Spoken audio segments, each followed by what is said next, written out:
আসসালামু আলাইকুম প্রিয় ফুটবল ফ্যান্স। বাংলাদেশে আসছে ইংলিশ প্রিমিয়ার লিগের গোল মেশিন ফরওয়ার্ড, আর তাতেই শক্তিশালী হয়েছে বাংলাদেশের আক্রমণ ভাগ। লেফট সাইডে ফারহান আলী ওয়াহিদ এবং রাইট সাইডে রাকিব, সেন্ট্রাল ফরওয়ার্ডে জান হাকিমের প্রভাব, সবকিছু মিলিয়ে এই সাফ চ্যাম্পিয়নশিপে বাংলাদেশ শক্তিশালী করেছে তাদের স্কোয়াড। ফুটবল প্রিয় বন্ধুরা, মাঝমাঠে হামজা সুমিদের ডাবল পিভটের জুটি, তারেক তপুর ব্যাক লাইনে নেই কোনো ত্রুটি। পজিশনাল মিডফিল্ড, পাওয়ারফুল অ্যাটাক, বিশেষত ব্যাকলাইন, সবকিছু মিলিয়ে 2026 সাফ চ্যাম্পিয়নশিপে বাংলাদেশ ভালো কিছু করবে। বর্তমান বাংলাদেশের জাতীয় দলে রয়েছেন হামজা চৌধুরী, সামিদ সোম এবং আরও যুগ হতে যাচ্ছে ইংলিশ প্রিমিয়ার থেকে ফারহান আলী ওয়াহিদ। সেই সাথে আরও পেতে যাচ্ছি টেবুল ইসলাম কিংবা জাহান হাকিমকে। বাংলাদেশের দীর্ঘদিনের একটা সমস্যা ছিল গোল করার একটা অভাব।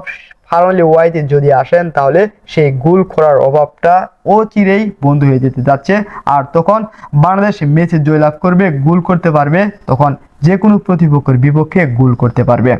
বাংলাদেশের ব্যাক লাইনটা অনেক দারুণ এবং শক্তিশালী আগে থেকেই ছিল। কুচু কাবরের দিক থেকে বাংলাদেশ ডিফেন্সিভলি অনেকটাই ভালো খেলেছে, কিন্তু বাংলাদেশের নয়া কোচ থমাস ডলি একটা আগাম বার্তা দিয়ে রেখেছেন। তিনি আর্জেন্টিনার মতো দ্রুত বল রিকভারির ক্ষমতা অর্জন করতে চান এবং স্পেনের মতো পাসিং এবং বিল্ড আপ ফুটবল খেলতে চান। আর শক্তিশালী প্রতিপক্ষের বিপক্ষের সাথে যদি ম্যাচ পড়ে, তারা যখন ম্যাচের গিয়ারটা নিজেদের পায়ে রেখে গেম খেলার চেষ্টা করবে, আর তখন কাউন্টার অ্যাটাকে কিছু করার জন্য থমাস ডলি আর্জেন্টিনা, স্পেন এবং ফ্রান্সের সমন্বয়ে শক্তিশালী একটা বাংলাদেশকে নতুন করে গড়তে চান। থমাস ডলির সেই স্বপ্ন অচিরেই পূরণ হতে যাচ্ছে। আমরা আশা করছি হামজা চৌধুরী, সামিদ সোমের সাথে যখন যুক্ত হবেন ফারহান আলী ওয়াহিদ, টেবুল ইসলাম এবং জাহান হাকিম, তখন এই বাংলাদেশ শুধু সাফ চ্যাম্পিয়ন নয়, বরং এএফসি এশিয়ান কাপ সহ বিশ্বকাপেও কোয়ালিফাই করার যোগ্যতা রাখে।